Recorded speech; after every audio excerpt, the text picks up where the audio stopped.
Yes, we are back. Welcome in. It's been a couple weeks. We're back for another edition of the Tyler Rausa Show. My name is BJ Rains with Bronco Nation News. That's Tyler Rausa, former Boise State kicker, former XFL kicker, soon to be NFL kicker. Nice enough to join us for another show. And Tyler, really excited because we're going to have another one of your friends, another specialist on the show tonight. Heck yeah, another specialist. Tell you what, can't get enough of us. That's for sure. It's one of those things where the guys that are you never really know are on the field until it really relies on it. Guy who's about to be on right now, Mr. Daniel Cantrell. He is, he's a stud. Kid came out of high school. He was a linebacker, wanted to play tight end, wanted to do all the above. And as a long snapper, you don't notice who they are. You don't notice them on the field unless they screw up. And that's the thing. So if you do notice them, either something's wrong or he's making a big play on special teams like he usually does on kickoff and punt. But yeah, man, we're excited to have Mr. Daniel Cantrell.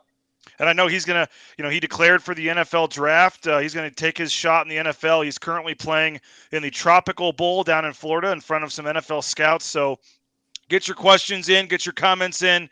Daniel Cantrell, the former Boise State long snapper, going to join us here in just a couple of minutes. But Tyler, I wanted to talk to you about the bowl game getting canceled. We didn't get a chance. We haven't done a show since the holidays.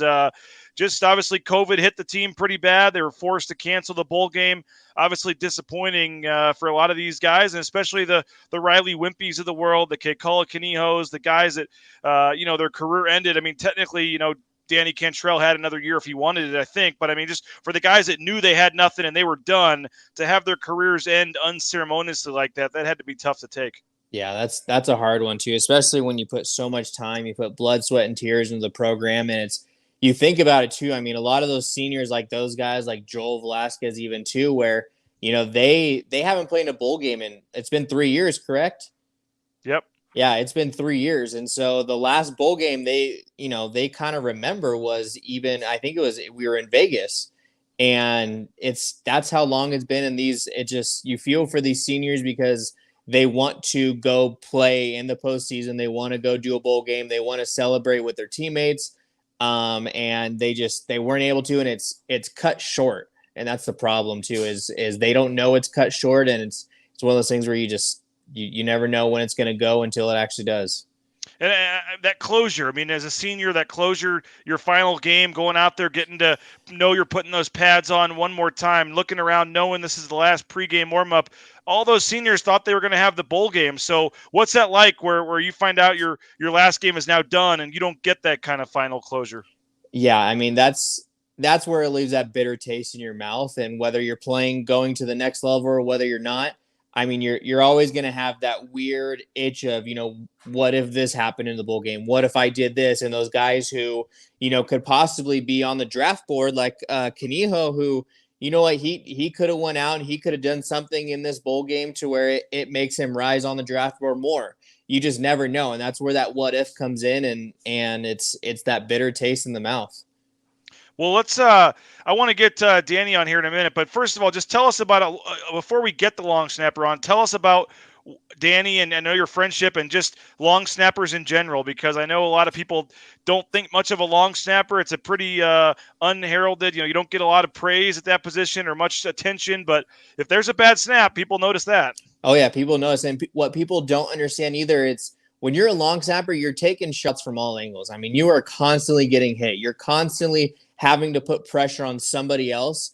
And let's just say on punt, for punt, you have to know the protection. Your personal protector behind you has to give you a call whether you're going right or left. So not only are you going from looking down at the ball at your target, snapping through, then having to pick your head up and get in position as fast as possible, then you have to move an entire person who's possibly going at full speed trying to take your head off and redirecting them to where you're getting a good clean pocket for the punter. And then on top of it, you have to get out downfield. Now we go to PAT. PAT is even worse. I mean, you're not getting any legs involved. You're spread as much as possible, and you what a lot of special teams call it is a slow, painful death.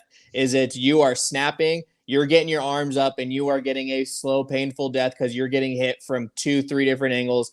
The ball, you have to figure out the rotations on the ball all the way to the holder to where it is going to be perfect laces forward. That's not on the holder. That's on the snapper. So the snapper needs to figure out how many revolutions of the football to the holder needs to be in order for him to take it and put it down under 1.25 seconds. Pretty impressive, and he's usually the first guy down there on the tackles too. It's crazy how quickly he gets down the field. So looking forward to talking to Mr. Cantrell. But before that, I want to give a quick shout out to rowpaint.com, the official paint and coatings company of Boise State Athletics. If you're dreaming of a transformed basement or garage, rowpaint.com can help. Book and finish your indoor concrete floor coating project this month and save 10%. Rowpaint.com has been out to my house. They've done their famous concrete coating on both my garage and my back patio, and the difference is nothing short of remarkable. The oil spots, the paint stains, the ugly looking garage floor you're embarrassed to show your friends, well, you can easily transform it into a brand new fancy looking floor that you are proud of.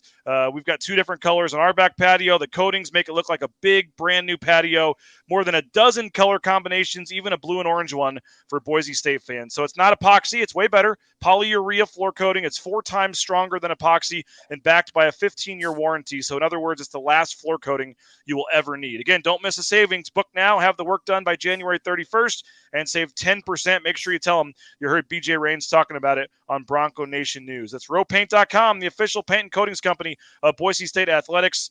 Rowpaint.com, power in people, pride in painting. And Tyler, obviously you being a specialist, we're really excited to have you, and part of this and doing this. And part of it is because of the friendships and the guests you're able to bring on. And we're really excited to have Mr. Daniel Cantrell joining us right now and introduce our guests here to everybody. All right. Mr. Daniel Cantrell, Boise native. I mean, the guy's a stud. Again, coming into Boise State as a linebacker, as a tight end.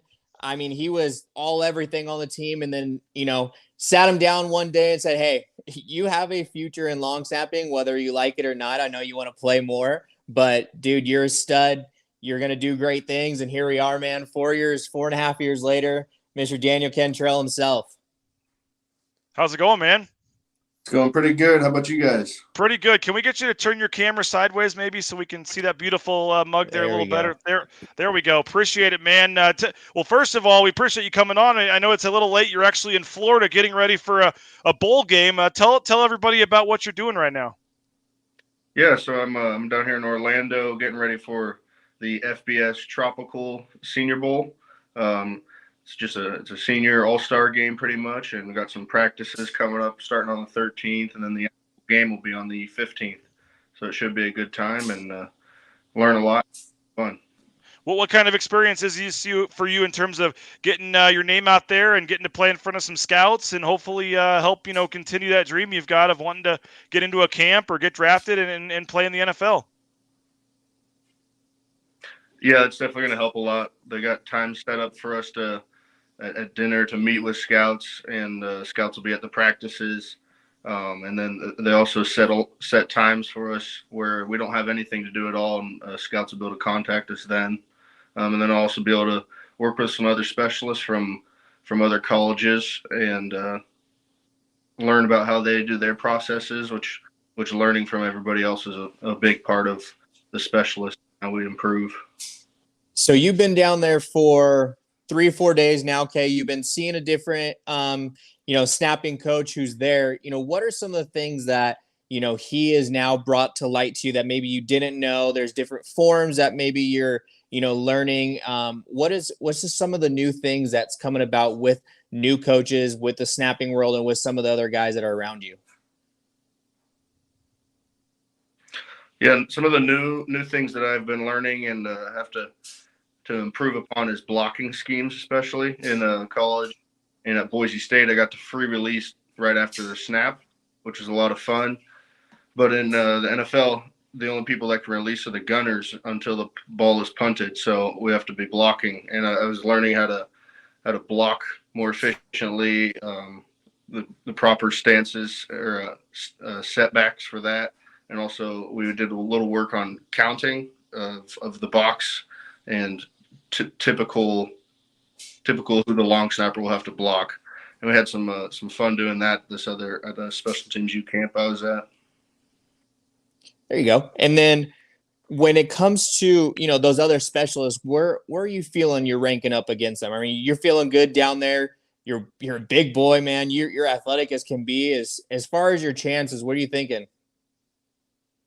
I mean, I'm praying for the best, and I know I'm gonna put my best showing out there. So after that, it's all up to the good Lord, and all I can do is just do my best every time I can, every snap, one at a time.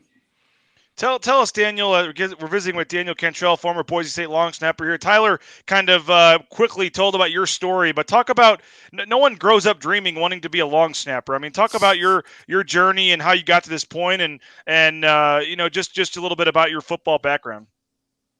Yeah, so the first time I got introduced to long snapping was from my dad. He long snapped in high school, and he did it. He was thinking about doing it in college, but ended up going to the Air Force instead. So he taught me everything about long snapping, the basics of it, and then after that, in high school, I did a lot of linebacker. That was primarily my main position. That kind of got the tackling and aggressive side. Learned a lot of how to take better angles, proper tackling techniques on that. And then at Boise State, kind of like Rausa said, I started out as a tight end, did that for a year, and then moved on to long snapping exclusively, which is when I got to really excel in that and learn how important the position is to the team. How I don't think people realize the importance of a long snapper. It's just not the sexy position that, like I said, people grow up wanting to do. But how important is your position? How much pride do you take in your position? And nobody says a thing about the good snaps, but they're right, the first ones there to say something when the snap's bad. Right. Yeah. The biggest thing of taking pride in the position is knowing that if you do a good job, your teammates respect you and acknowledge that. So that's where you get all the love and joy of the game, is from working for your teammates and being a team player. And you don't get a lot of credit, but it's a vital part. I mean, we've had multiple games throughout my career where a perfect snap to Joel and him hitting a perfect hang 10, and we get to pin him down inside of the 5, which it changes the game when you can do that. And then obviously for field goals and PATs, perfect snaps on those sets it up to make it an easy job for Jonah back there kicking the ball. Tyler, one more for me, and you can jump in here. Daniel, just I don't know if it's the trick shot videos, but I mean there is some like social media stuff with long snappers where we see you going for off the Gatorade bottles or the caps or all this stuff. I mean, what's some of? Have you ever gotten involved in any of that, or what's some of the fun stuff you've done? And how do you send tape to NFL teams? Do you just send the regular snaps, or do you send the accuracy stuff too, so they can see what you can do, or what?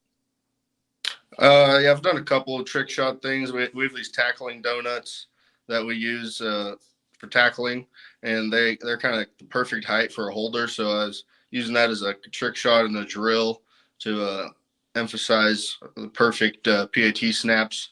And then with long snaps, it's always fun to try and see how far you can snap it.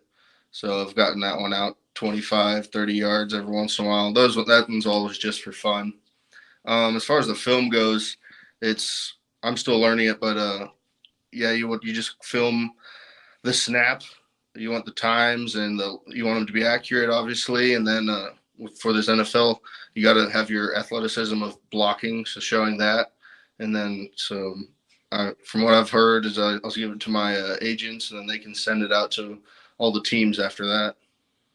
Yeah, and what's pretty cool, BJ, is when he goes and see these coaches and stuff like that, they get a kind of a front, side, and back angle. And from those angles, you can really see, the hitch that's coming from his hips. If he's keeping heels down to the floor, where is he finishing? Hands coming through to his target. I mean, they look at everything. It's not just like, oh yeah, that's a good snap where it's getting into his right hip. No, they look at every single thing with his drop steps. If he's knowing the coverage, he's knowing, again, what he's talking about with the numbers that are in the box, where he's got to listen to his PP again and figure out that drop step, whether he's going right, going left, who's he picking up. And then on top of it, you have to scheme on if some of these NFL teams are even stunting too, whether one guy's blocking down, another's coming over.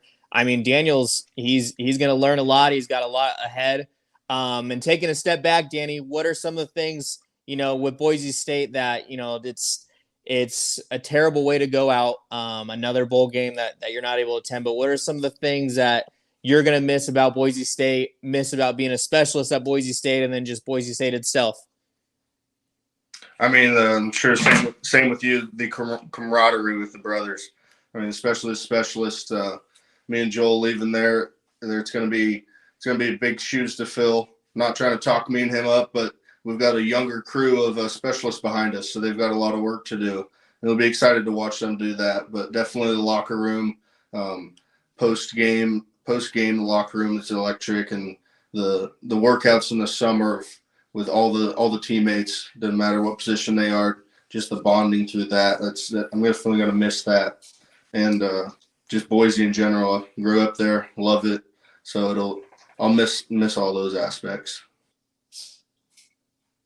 What Daniel, tell us about your dream of wanting to be an NFL player and an NFL kicker. What are NFL specialist or just any position in the NFL? How much have you actually thought of that? Did you ever think it was a realistic possibility? And what now has changed in terms of going to this All-Star game, having an agent now?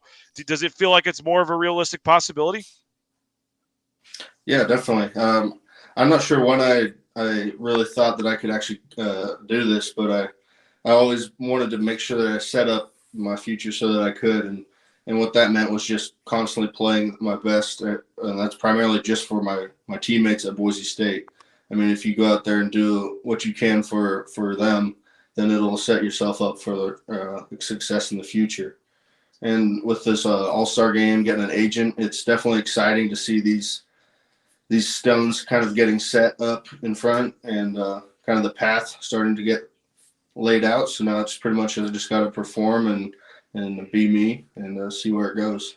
Now, Tyler, I think Mr. Cantrell here is the only player in Boise State football history to carry out a hammer that he actually made himself.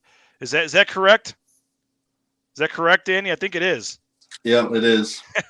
I know the story's been out there, but what was that experience like? You and your dad, I know, worked together and made your own version of the hammer, and then I think Coach, you took it right to Coach Avalos, and then it turns out that you ended up getting to carry that out and lead the team out on for a game, right?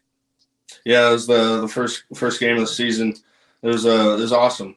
I mean, the hammer is one of the biggest traditions at Boise State, and it means a whole lot to me just because it embodies the blue collar and just laying it all out on the line for your team on special teams. So putting me and my dad's hard work and sweat into that so that we could give something back to the program meant a lot.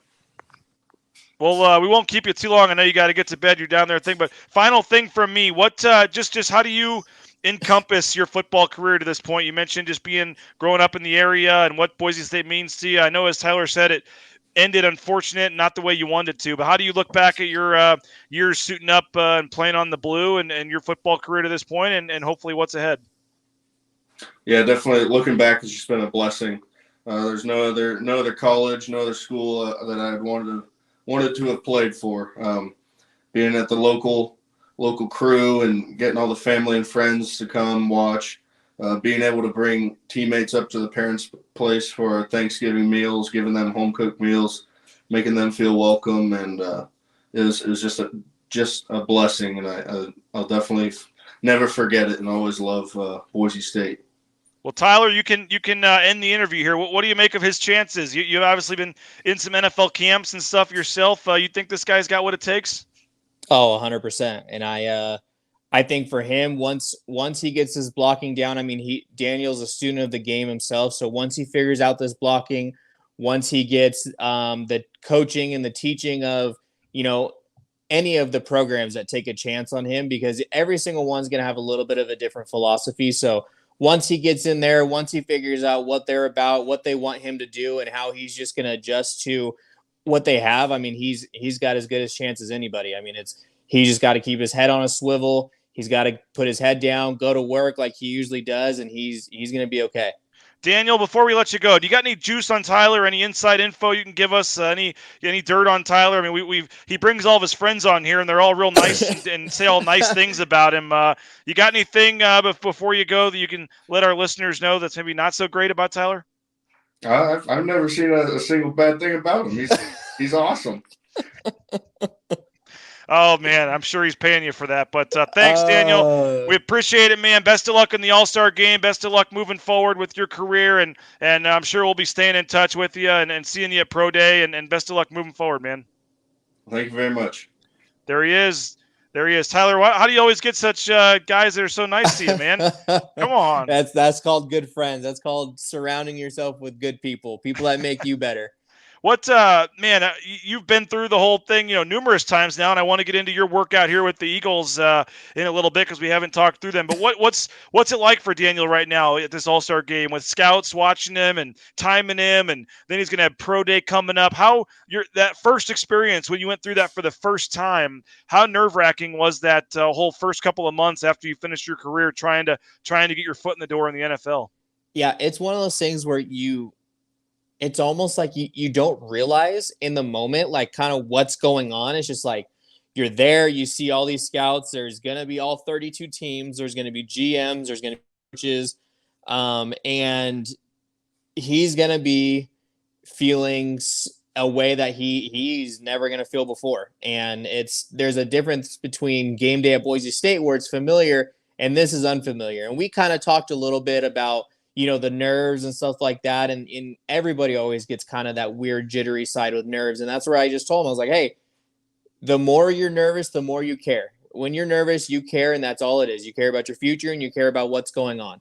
So for that, you have to dial that in. You have to relax. You have to take it slow because when you're in that moment and you are that nervous, you go a million miles an hour. I mean, I remember when I had my first workout, they gave us 30 minutes to warm up. I think I hit 50 balls within 15 minutes. I mean, I was almost gasped before the workout started. So that's where it's, just communicating with him that you just got to take it slow. You got to take it one snap at a time, take a breather, gather yourself, and go from there. And it's going to be an adventure. It's going to be so fun. He's going to remember all this for the rest of his life.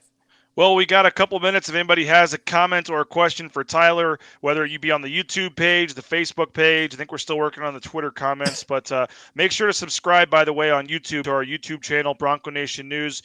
I want to ask Tyler about the workout with the Eagles, but first, a quick thank you to the Blue and Orange Store, Boise Town Square Mall, blueandorangestore.com if you want to get the online shopping, but they've got all the new Boise State Nike apparel in, so just head out to the mall there, the Blue and Orange Store at Boise Town Square Mall. And again, all the new Nike jerseys and apparel is in. So they got some great deals post-Christmas going on there at the Blue and Orange Store. Hopefully you will take advantage of those deals. And thanks to the Blue and Orange Store for their support of Bronco Nation News. Now, Tyler, we haven't had a chance to talk to you in the last couple of weeks. You did have a chance to go out to Philadelphia and do a workout with the Eagles. Tell us about that. And I know, unfortunately, the end result didn't, you weren't signed by them, but tell us about the experience. Yeah, so I ended up flying down to California it was a Tuesday on the 22nd or something like that. And I got done kicking with one of my mentors, Nick Novak, down there, and I blew out the day. By that, I mean I probably hit 80 to 90 balls. I just didn't think at the time, you know what, I'm just going to hit every single thing there. And I get home about an hour later, and the Eagles called and said, hey, we're going to fly you out tonight at 9 o'clock at San Diego Airport. You're going to take a red eye first class to Philadelphia, and you're going to kick tomorrow afternoon. And I'm just like, all right. Well, I just blew out my leg today, so let's go do it. And so get to San Diego Airport. We're on a red eye first class flight. You try to sleep, but again, it's one of those things where you're just thinking of every single scenario you can think of when you get there. We get there. I get to my hotel. I think I had about an hour, 2 hours of a nap. They pick me up. I go do a little bit of physicals, a little bit of questionnaires, and, we go get dressed in the locker room. They bring us to their indoor facility and they say, hey, here's 25 minutes to warm up. Do whatever you need to do.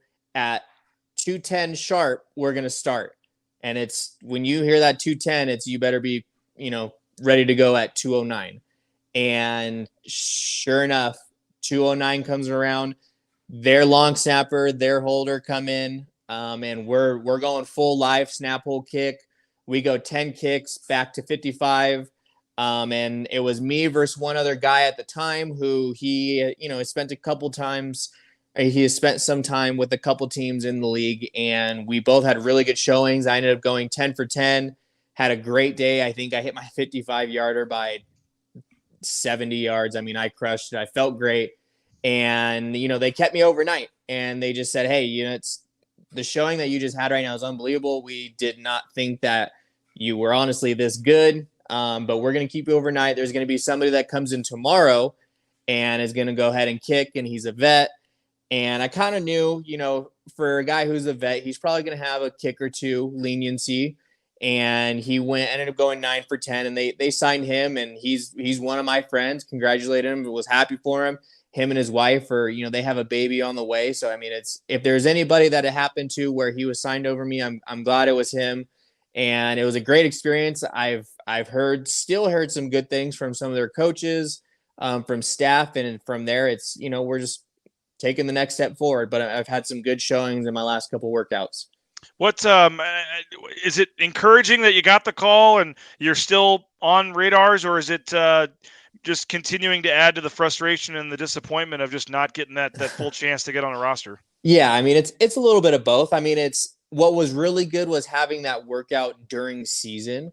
Most of my workouts have come, first week, preseason, and after the season.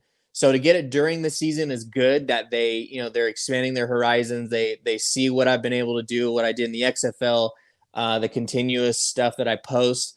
Frustrating that, I go in and I win these workouts and I'm doing really well and I'm kicking well. And it's showing that I'm the better guy there during that day, and, not getting the nod because I don't have that experience. And that's the big thing is getting that experience without being given that experience. So just got to keep going, well, next step forward.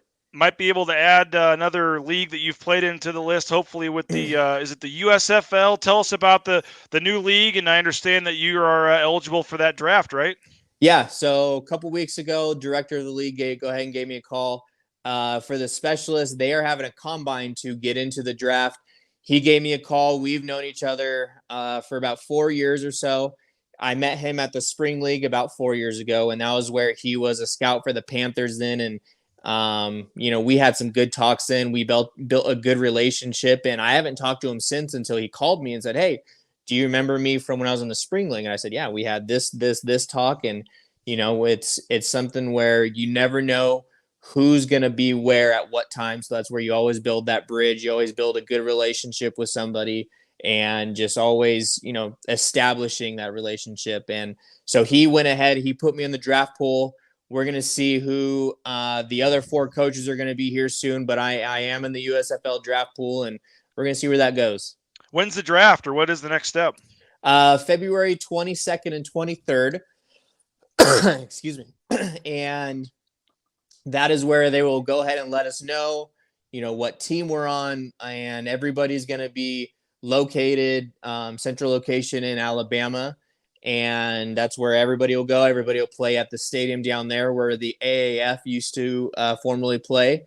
And it's going to be just one of those things where they give you that time, you get there, and you get going.